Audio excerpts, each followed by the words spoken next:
ወልቃይት የሰሜኖች መጥፊያ ወጥመድ ናት። እንዴት? ህወሓት ብልጽግና አመቱን ጠብቀው የሚመዙት የፖለቲካና የግጭት ካርድ አለ፣ እናየዋለን። ወልቃይት በአማራ ክልል እንዳትሆን የሚፈልገው ማን ነው? እንመረምረዋለን። አብይ አህመድ የትግራይ አገርነትን ፈቅዷል፣ ጊዜውን ብቻ ነው ያልተናገረው። በማስረጃ እንነግራቸዋለን። አብይም ህወሓትም አገር ለመመስረት የተጣደፉ ነው። ዝርዝር አለን። አብይ ህወሓትን እየተጠቀመባት ነው። መረጃ አለን። ህወሓትና ብልጽግና አይጣሉም፣ ይጣላሉ። አንዳንዴ ደግሞ ተስማምተው በጋራ ይሰራሉ። እንዴት? አብረውን ከቆዩ ያገኙታል። ታዲያ አዲስ ትውልድ ሚዲያን ሰብስክራይብ፣ ሼር፣ ላይክ፣ ኮሜንት በማድረግ አብረውን ይቆዩ። አብይም ህወሓትም አገር ለመመስረት እየተጣደፉ ነው። ህወሓትና ብልጽግና አገር ለመመስረት ሳንካ የሆነባቸው ደግሞ ፋኖና የአማራ ህዝብ ነው። ፋኖን በአንድም ይሁን በሌላ ማዳከም ደግሞ የሁለቱ ተገንጣይ ኦህዴድና ህወሓት ቡድኖች ዓላማ ነው። ሁለቱ ተገንጣይ ኃይሎች የፋኖን ጥሪ እየተቀበሉ የመጡ በኢትዮጵያ ውስጥ ያሉ ኃይሎችን ሲያዩ ደግሞ ለመገንጠል ፈተና እንደገጠማቸው ተረድተዋል። ወልቃይትና ራያ ደግሞ የሁለቱ ቡድኖች ፍላጎት የሚወስኑ ቦታዎች ናቸው። አብይና ህወሓት ፋኖ ለመያዝ ወጥመዳቸው ወልቃይትና ራያ ላይ አጥምደው የፋኖን ወደ ወጥመዱ መግባት እየተጠባበቁ ይገኛሉ። በርስቱና በሚስቱ የማይደራደረው ፋኖ ደግሞ ህወሓት ርስቴ ወረረች ብሎ ግራና ቀኝ ሲያይ ዘው ብሎ ገብቶ በወጥመዱ ሲንጠለጠል፣ ህወሓትና አብይ በግራና በቀኝ ቁማራቸውን ማወራረድ ነው። ሁለቱ ተገንጣ ኃይሎች አገር ለመሆን የፋኖን መዳከም ይፈልጋሉና ፋኖ ነቄ ብሎ ወደ ወጥመዱ ካልገባ ደግሞ በብልጽግና አክቲቪስቶች፣ ሚዲያዎችና የህወሓት ሰዎች ለፋኖ ሌላ ወጥመድ አዘጋጅተዋል። ይሄኛው ወጥመድ ፋኖን ወደ ወልቃይትና ራያ አስገብቶ ከፊት ከኋላ መምታት ሳይሆን ፋኖን እርስ በርሱ የመከፋፈልና ከአማራ ህዝብ የመነጠል አማራንም በጎጥ የመነጣጠል የፕሮፓጋንዳ ወጥመድ ውስጥ መክተት ነው። ይህንን የመነጣጠል ወጥመድ አንዳንድ የኛ ሰዎች ባለማወቅ አብረው ሲያጠምዱ ታዝበናል። በፕሮፓጋንዳ ወጥመድ ፋኖን ከህወሓት ጋር አጣብቀው የአማራ ህዝብ ለመከፋፈል ሊጠቀሙበት መረባቸውን በሙሉ በሚዲያ ላይ ጥለው ፋኖን በስሌት ሳይሆን በስሜት አናጋሪ አድርገው ከዛም በንግግሩ ጠልፈው ለመጣል ነው። የንግግሩን ወጥመድ ባለመናገር ወይም ደግሞ ባጠመሩት የንግግር ወጥመድ ራሳቸው እንዲያዙበት በሆነ ንግግር ወይም መግለጫ ወጥመዱ መበጠስ ይቻል ይሆናል። እንገላልጠው እስኪ። አብይ አህመድ የራሱን አገር እየመሰረተ ነው። ነገር ግን አማራና ትግራይ፣ እስራኤልና ፍልስጤም የሆኑ አገሮች እንዲሆኑ ይፈልጋል። እየሰራም ነው። ያው አማራ ርስት ጥየቃ ወደ ሸዋ፣ ወለጋ፣ ቤኒሻንጉል እንዳይመጣ በዛው በወልቃይትና ራያ ከህወሓት ጋር ሲጠዛጠዝ እንዲኖር ያስባል። አብይ አህመድ የትግራይ አገርነትን ፈቅዷል፣ ጊዜውን ብቻ ነው ያልተናገረው። አብይ አህመድ በመጀመሪያ በአዳነች አቤቤ በኩል ከፈለጋችሁ አገር መሆን ትችላላችሁ ብሎ ለትግራይ ህዝብ በግልጽ ነግሯቸዋል። ቀጠል አድርጎ ደግሞ አብይ አህመድ በብርሃኑ ጁላ በኩል አገር መሆን መብታችሁ ነው ብሎ ለትግራይ ህዝብ እንቅጩን ተናግሯል። መቼም ብሬ የተናገረው የራሱን ፍላጎት ነው የሚል ደናቁርት አይጠፋም። የራሱን ፍላጎትማ ቢሆን ኖሮ ከስልጣን ወርዶ ነበር። ያውም የአገርን አንድነት የኢትዮጵያዊነት ምሽግ በሚባለው በመከላከያ መሪ በኩል ነው አብይ የነገራችሁ። ይህንን ህወሓቶች ያውቃሉ፣ ግን የእኛን ቁማር ለመብላት ዝምታ መርጠዋል። ያ ማለት አገር መሆን ከፈለጋችሁ መከላከያ አትገነጠሉም ብሎ ውጊያና ወረራ አይከፍትም እያላችሁ ነው ብርሃኑ ጁላ እና ህወሓቶች። በመጨረሻም አብይ አህመድ ራሱ ሀገር መሆን መብታችሁ ነው ብሎ እንደሚያውጅላችሁና እምቢ ብትሉ እንኳ የፌዴራል በጀት እንደሚቋረጥባችሁ አስምሬ ነግራችኋለሁ። ያው በጀት መከልከል አንዱ ሀገር ሁኑ ብሎ መፍቀድ ነው። ይህንን በተግባር አሳይቷቸዋል። አሁኑን ገለጥ ስናደርገው አብይ አህመድ እየሄደ ያለው ሱማሌን፣ አፋርን፣ ኦሮሚያን፣ ወሎን፣ ቤኒሻንጉልን፣ ደቡብን፣ ጋምቤላን በአገው በኩል ከፊል ጎጃምን ይዞ አዲስ ሀገር ለመፍጠር እየሰራ ነው። በአሰብና በሶማሌላንድ በኩል ወደብ የሚፈልገው ለሚመሰረታት አገር ወደቡ በዛ በኩል እንዲሆን ነው። ትግራይ ደግሞ ራያን፣ ወልቃይት፣ ሰቲት ሁመራን ይዛ ሀገር ለመሆን እየሰራች ነው። ሐቁ ይህ ነው። በተለይ የጎንደርና የወልቃይት ህዝብ ይህን ማወቅ አለበት። ሁለቱም ሀገር ለመሆን የሚያስቡት በአማራ መቃብር ላይ ነው። አብይ አህመድ የአጭር ጊዜ እቅዱ ወልቃይት፣ ሰቲት ሁመራንና ትግራይን እውቅና የሌላቸው ሀገሮች ማድረግ ነው። ልክ እንደ ሶማሌላንድ። ትግራይ ውስጥ አዲስ የብር ኖት መታየቱ አንዱ መገለጫ ይህ ነው። ወልቃይትም በራሱ በጀትና በራሱ ኃይል መተዳደሩ ሌላው ማሳያ ነው። አብይ አህመድ በወልቃይትና ራያ በሚባሉ ወጥመዶች አማራና ትግራይን አጥምዶ እያፋጨ እሱ የምስራቅ አፍሪካን ኢኮኖሚና ፖለቲካ ለመጠቅለል እየሰራ እንደሆነ የሚረዳ ፖለቲከኛና ሊቅ ጠፍቷል። አዎ አብይ አህመድ በአማራ ልጆች ሀብት የራሱን ሀገር እየገነባ ነው። ይህንን በሌላ ትንታኔ እመጣበታለሁ። እኔ የሰበር ዜና ሰው አይደለሁምና ከእናታቸው ከአባታቸው ከእህት ወንድማቸው አማራ ይልቅ በአማቻቸው የሚኮሩ የጎንደር ብሔርተኞች ደግሞ ይህንን ተልዕኮ እያስፈጸሙለት ነው። እንዴት ካላችሁ አማራን በመከፋፈል ነዋ። የተከዜ ዘብ ደግሞ የጎንደርን ህዝብ ከሌላው የአማራ ህዝብ ለመነጠል የተቀመጠ ኃይል ነው። ይህ ኃይል እንደ ጆከር የሚያገለግል ነው። የወልቃይትና የጎንደር አማራ ህዝብ ይህንን ማወቅ አለበት። ወልቃይትና ራያ ደግሞ ሶስቱ ኃይሎች ማለትም ፋኖ፣ ህዋት፣ ብልጽግና ተጠላልፈው የሚወርቁባት ገመድ ናቸው። አብይና ህዋት ወልቃይትና ራያ ለብዙ ሴራ እየተጠቀሙባቸው ነው። ወደ ዋናው ጉዳይ ከመግባቴ በፊት አብይ አህመድ ህዋት ትጥቅ እንድትፈታ አይፈልግም፣ እንድትፈታም አላደረገም። ህዋት ትጥቅ እንዳትፈታ ያደረጋት አብይ አህመድ ለብዙ ቁማር ስለሚጠቀምባት ነው። ህዋት የአብይ አጀንዳም መጠቀሚያ ነች ማለቴ ነው። እንዴት ካላችሁ ደግሞ የአብይ መከላከያ ከወልቃይትና ራያ ለቆ እንዲወጣ ያደርጋል። ህዋት ደግሞ ከለቀቀልኝማ ለምን አልገባም ብላ ዘላ ትገባለች። የተለያየ ግፍ በህዝባችን ላይ ትፈጽማለች።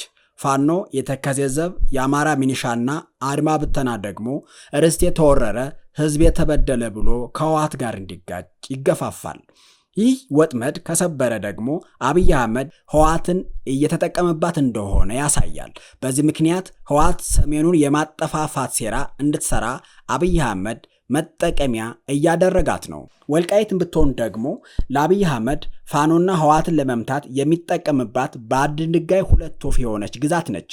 በነገራችን ላይ ብዙ የኦሮሞ ባለ ሀብቶች ወልቃይት ገብተው እየዘረፉ ነው። አሁን አገሪቱ እየናጣት ያለው የወልቃይት ፖለቲካ ነው። ብዙ ሰው ወልቃይትን ለምን ወደ ትግራይና ወደ አማራ ክልል አልተጠቃለለችም ብሎ ይጠይቃል። ሐቁ ግን ወልቃይትና ራያ አማራ ክልል ወይም በትግራይ ክልል እንዳይጠቃለሉ አስሮ የያዛቸው አብይ አህመድ ነው። ወልቃይት ራስ ገዝ እንድትሆንና የራሷ ኃይል እንዲኖራት ድጋፍ የሚያደርግላት አብይ አህመድ ነው። ለምን ካላችሁ ደግሞ ለነዚህ ምክንያቶች ነው። አንደኛ፣ የወልቃይትና የራያ ጉዳይ ውሳኔው እንዲዘገይ የተደረገበት ምክንያት አንዱ ዓላማው ጦርነቱንና ፖለቲካዊ ትኩረቱን ከ4 ኪሎ ወደ ወልቃይትና ሰሜን ለማዞር ስለሚጠቀምበት ነው። ሁለተኛ ደግሞ መከላከያ ከራያና ከተለያዩ ቦታዎች በማስወጣት ህዋት መከላከያ ወጣልኝ ብላ ወረራ እንድትፈጽም ገፋፍቶ ህዋት ወረራ ፈጸመች ብሎ በትግራይ ህዝብ ላይ ጦርነት ለመክፈት ነው። ሶስተኛው ህዋት የተጠመደላትን ተራ ወጥመድ ሳትረዳ ከገባችና ከፋኖ ጋር ቀጥታ የምትጋጭ ከሆነ አብይ አህመድ ሁለቱ የሰሜን ኃይሎች ሲጫረሱ ዳር ሆኖ ለመሳቅና ኃይሉን ለማደራጀት ስለሚጠቀምበት ነው። የዚህ ቁማር ዋናው ግብ ሁለቱ ኃይሎች እርስ በርስ በማዳከም የመንግስት የበላይነትን ማረጋገጥ ነው። ከዛም ሁለቱ ወገኖች ሲዳከሙ መንግስት እንደ አዳኝ ወይም አረጋጊ ሆኖ ብቅ ለማለት ሰላም ፈላጊ ለመምሰል ነው። እንቀጥል። አራተኛው ደግሞ ለህዋት ወረራ መልስ እንስጥ በሚል ንትርክ በፋኖች መካከል ልዩነት ፈጥሮ ለማዳከምና ፋኖን ከአማራ ህዝብ ለመነጠል ታስቦ ነው። ያው ህዋት በተከፈተላት ቦይ ከፈሰሰች ፋኖ ደግሞ ምላሹ ዝምታ ከሆነ በፋኖችና በአማራዎች መካከል ስንጥቅ ይፈጥራል የሚል ስሌት ይዞ ነው። ፋኖ የተደራጀው አማራን ለመጠበቅ ከሆነ አሁን ወረራ ሲፈጸም ለምን ዝም ይላል የሚሉ ትችቶችን በማናፈስ ፋኖ የህዝብ ድጋፉን እንዲያጣ ሲል ብቻ ወደ ጦርነት እንደሚገባ ማድረግ፣ ከዛም ከፊት ከኋላ ለመምታት ነው።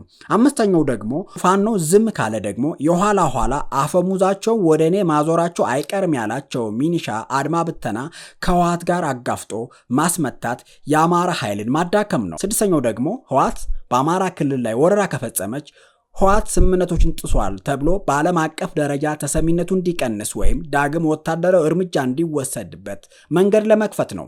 8ኛው ፋኖ ከጎጃም፣ ከሸዋ፣ ከጎንደር፣ ከወሎ ማስወጣትና ራያና ወልቃየት ላይ እንዲሰፍር ማድረግ፣ በዛውም ተራ ድንበር ጠባቂ ማድረግ፣ ሲመለስ መምታትም ነው።